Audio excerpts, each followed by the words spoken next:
All right, so I'm Ruben. This is my wife, Camille. This channel was originally put together to kind of highlight our life together after reconnecting. We used to date in college, and now it's 20 something years later, and we are married after a big period where we didn't connect with each other. But this video is not about that. This video is about what is this video about? This video is therapeutic for us because There you go. We want to share and we want an outlet. And then it's also information for everybody here. There who you has go. gone through this type of damage. Either this might be the first time that you have incurred such a loss, or it could have been you have experienced, and maybe you might learn something new from us. There you go. Yeah, therapeutic for us, informative for you. We suffered a really, really big loss. We came home a few nights ago and we discovered that our hot water heater had burst. And we weren't home to catch it. We were out at the movies.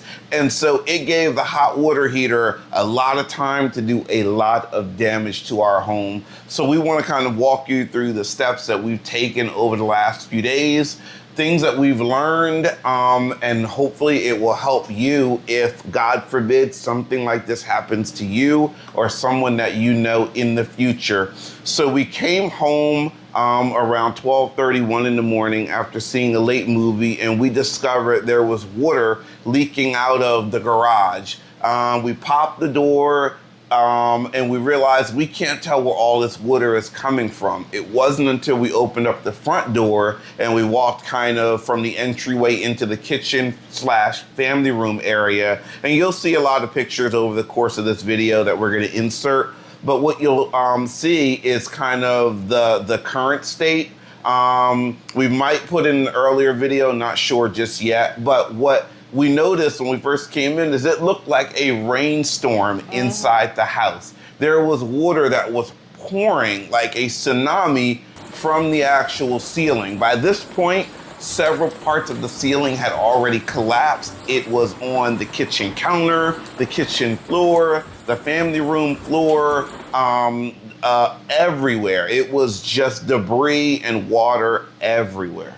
Yes. It was, I'm not going to lie, our faith is strong, but this is definitely testing us. It has definitely tested us. It was a state of panic for me. And women, when you see your partner concerned, because he's my peace, he keeps me calm because I'm a little hothead sometimes. So if I see him concerned, that's gonna make me concerned. So we're running upstairs trying to figure out where is this water coming from. Now you can Google and you can talk to your family or your friends, and they will tell you that hot water heater going bad is very common. But this level of destruction is not common. Yeah, this was something different. This was crazy. Yeah, and when we contacted the plumber, he said this was a fluke accident. It rarely ever happens. Actually, there was a plastic and cap on the bottom of our water heater that flew off, and we don't know how that happened. We've never kicked it, and water was pouring out of that. And there's a safety mechanism. There's a valve up on your hot water heater that if it ever leaks, it's supposed to shoot water up and out of a spout outside of the house to prevent a flood. So that happened, but we had water coming out of both ends. It's coming out of the house like it's supposed to, and it's coming inside the house. Yeah. And so this is actually teaching us, when you're looking for a new house or you're buying a new water heater, make sure you maybe spend a little bit more money. Make sure they're using brass or metal items and things to covers, because the plastic can easily pop off, and that's what happened to us. We called a family friend. He came at 2 o'clock in the morning to kind of help us out. First things first, you have to cut the water supply. Gotta cut the water off. It would not stop bursting. I mean, if you've ever turned your garden hose on high, this is what the water looked like coming out of the side of the water heater. It was pouring out full blast. It wasn't just leaking, it was blasting out. And it was doing this the entire time that we were at this movie. And so, like Camille says, the first thing you have to do is you've got to cut the water off, because even after we cut the water off, the ceiling downstairs was leaking for a couple of hours even after that. Three things that my husband did that was beneficial as actually saving our lives. The family friend and him cut the water supply off the hot water. Then Ruben went downstairs to cut the water supply to the whole house. Okay? Even then, the pressure had built up in the hot water heater, and it was going boom, boom, boom, This thing was still kind of going. It was going to burst. And then the third thing that he did was cut the electricity downstairs. Had he not, we could have had an electrical fire on top of what's going on. So yeah, we didn't realize. I mean, at one point we saw water filling up in the light fixtures. We didn't realize water was getting into the walls. Water was getting everywhere. And so it's really important, cut the power off, cut the water off, avoid that area, avoid walking through the water, avoid all of that as best you can. So as you can imagine, this is kind of devastating. As you're looking at the videos, you're looking at the pictures, people are telling us they've never seen this type of damage just from a water heater. It's just very strange. But this is our lives. This is what happened. So what do you do? After you kind of get things stabilized, what's the next step? The next step is to call your homeowner's insurance. And I pray that you have it, because if you don't, then this all is going to fall on you. But if you do, call the homeowner's insurance so that you can file a claim. And guess what? You can call them in the middle of the night, because that's what we did.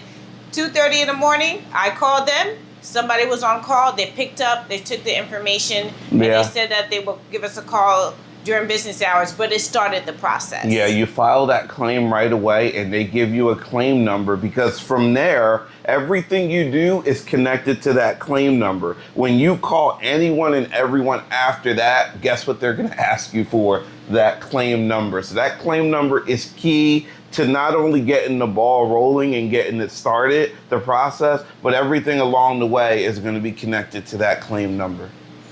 Okay, second, take your document.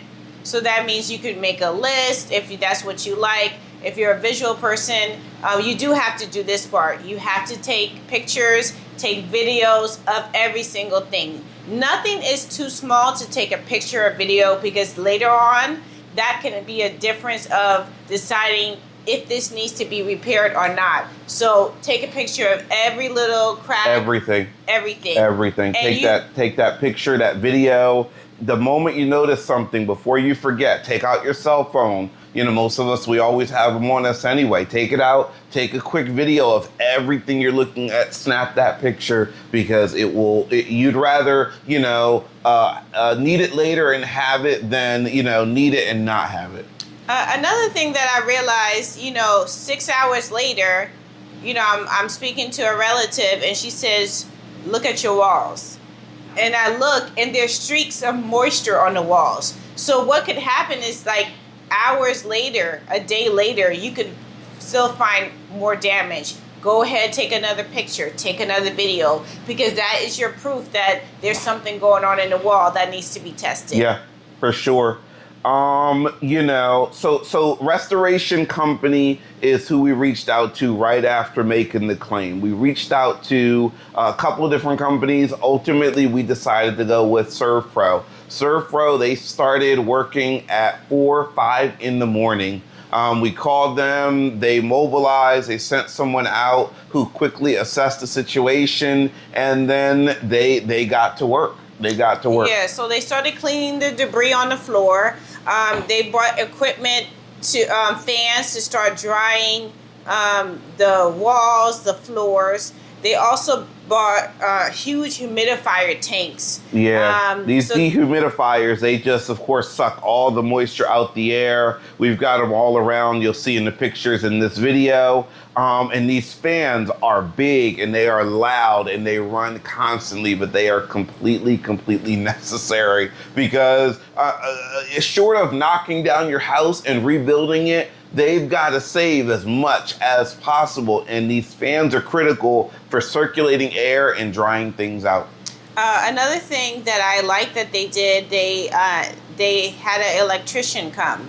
But make sure that you keep in contact with your homeowner's insurance, because you want to make sure that they're okay. These are things that they're going to agree to cover. Because if you allow the restoration company to do something that's not covered, you're going to be stuck with that bill. So I did ask the homeowner insurance. I said, hey, they want to bring an electrician to come here to test everything. Is that something that you cover? And they said yes. So then I gave the okay. Electrician came and tested all the outlets. Remember, we had water coming out of our light fixtures. They tested everything, and one that we didn't even see any water dripping ended up to be the worst one in the hallway, where water was in a bulb and in the light fixture, and then water was actually in the light bulb itself. Yeah. It was a brand new smart light bulb that's ruined. Very eerie to see. You've got, water that had made its way through the ceiling, through the fixture, into the bulb itself. It was wild. Yes. And then what they did, our fuse boxes in the garage, and they set up like an external one, so that with the amount of electricity that's going to be needed, that gave us an extra boost. So I thought that was pretty cool and wise to do. So it really pays to get the correct company that knows what they're doing, that's efficient, and that's knowledgeable. Yeah. What I'm noticing too is just the process. You ever watch these ServPro commercials and, within 30 seconds, they've rebuilt your entire life. Unfortunately, it doesn't work like that. In real time, it's just not as quick. I mean, we are 5 days in to this process and they are still in the process of ripping things out the home. They've been here Tuesday, Wednesday, Thursday, and Friday. We're making this video on a Saturday afternoon, but for the last 4 days, they've done nothing but ripping out ceilings and floors and floorboards. It broke my heart to see them ripping out, our wood floors that just were installed less than 3 months ago, but they're like, it's all gotta go. And so that was something that, you want to be mindful of, is that when they come in, their goal is to just make sure that anything and everything that may have been affected is taken out of your home. You don't want wood that's going to get swollen. You don't want anything that's going to grow mold or anything like that. So they even told us that they're going to have to pull out the kitchen cabinets so that they can look behind to make sure there's not mold there. And you want a company that's going to be very thorough to test everything. Again, this is the first time No shortcuts. that we have encountered this, and I'm not a contractor, so I don't know what all goes into things. So I didn't realize the magnitude of this home damage and what it's going to take. Like, I thought that they come in here.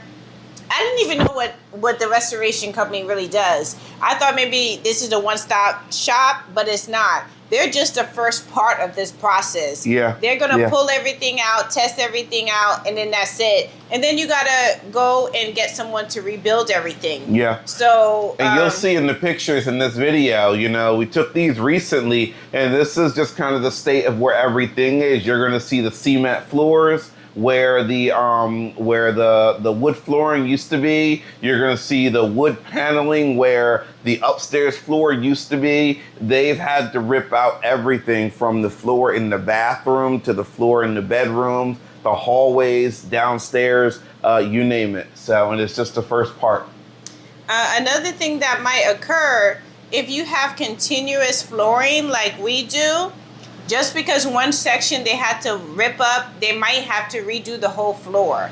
So that is something that one person told us, we're not sure what we'll have to do, but that's just something to keep in mind. And then thankfully, it's only been a couple of months since we did the flooring, so our choice should still be available. But imagine this is years ago when you had the flooring that you love, and now they don't have that in stock or is canceled. So now you have to choose something else. Which brings me to my next point. Go ahead and contact a couple of contractors. You want to be able to have quotes. You want to be able to compare, do your research, so when it's time to rebuild, you're not waiting to that point, because that's also going to prolong the process. And then you want to see what are their recommendations of what needs to be replaced or rebuilt, because then you want to compare that with the homeowner's insurance adjuster to see if everybody's on the same page. Because if it's not, this is the time that you negotiate. You have to make sure you negotiate everything before they cut that check, because after that, there's no more negotiation left.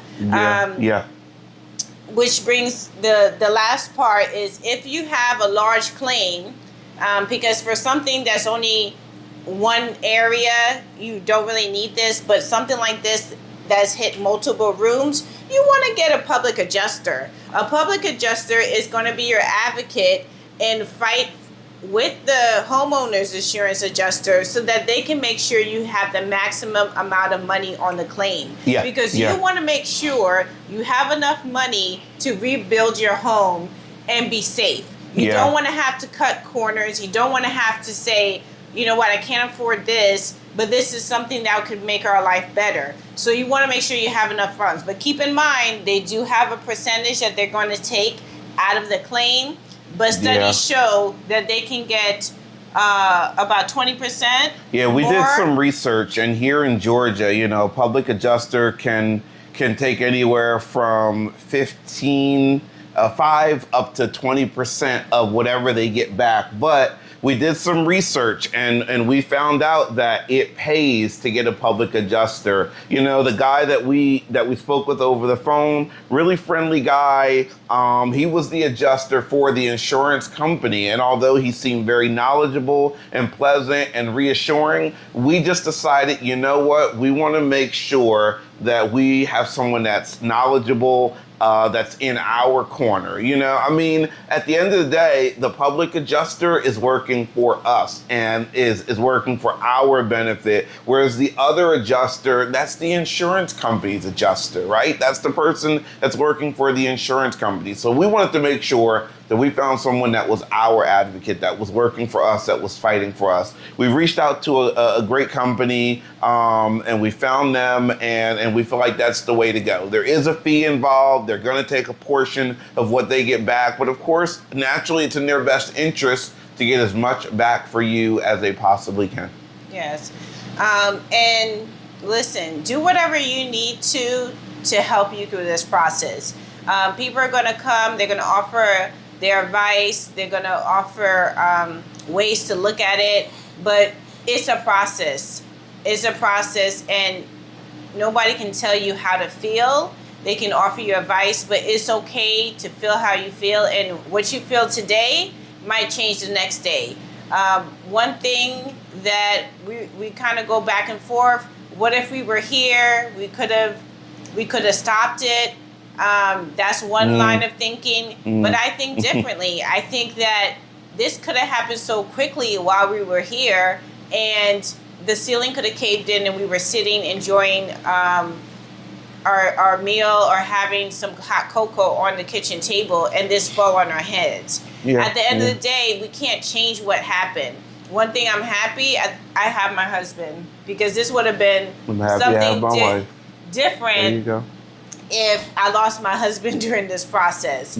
So, at the end of the day, I said to him yesterday or this morning that home is where we are, in between us. This is home.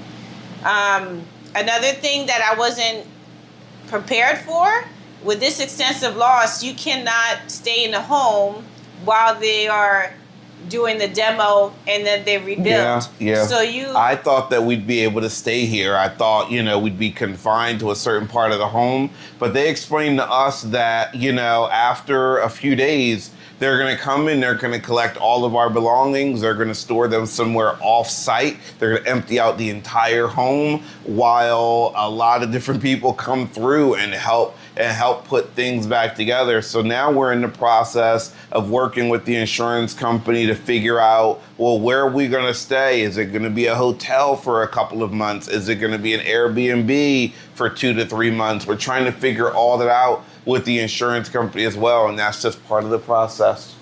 And what they kind of told me, we're in an in-between stage, because if it was a claim that's going to take a short amount of time, hotel would be where to go. If this was like a house fire and it takes a year, definitely they can rent something long term. Well, this could take up to 3 months or even more. Everybody's giving us different figures, but I'm trying to personally just think for the worst. This might take 3, this might take 4, this might take 6, because really with the economy the way it is, the access to material, that's the stuff that could prolong this process. So it sucks, but we might be displaced for a long time, but we want things to be done the right way. And again, it's easier said than done, but you got to try to look at the positive. The positive is, at the end of the day, we have our lives and we have each other. There you go. So that's all we wanted to cover in this video. We're hoping that when you come across this video, that it was informative, that you got something out of it. We hope between the pictures we've shared in this video and the information that we've shared, that you get something out of it. We'll be back in a few days to kind of give you an update. We'll make another video.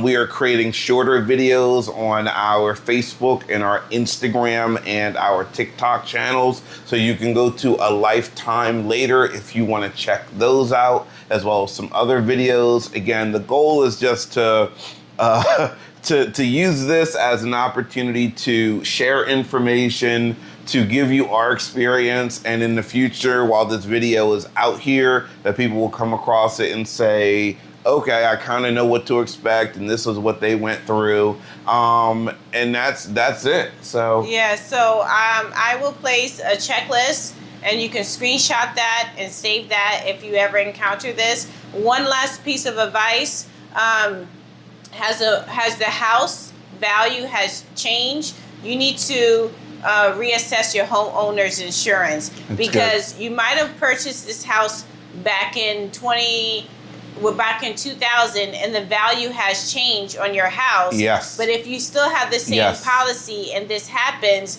you're only going to get the payout for that, what it was worth at that time. That's an excellent point. You have to remember that the housing market is not the same as it was 5, 10, 20 years ago. And so if you created a policy based on the value back then, you've got to reassess, because you might need a lot more money in that claim than thought you would, because here in 2025, materials cost a lot, labor cost a lot, time costs a lot more money. And so the goal is, make sure you reassess, because if something happens in your home, you need to have a policy with a value that's big enough to cover all the different parts of this process.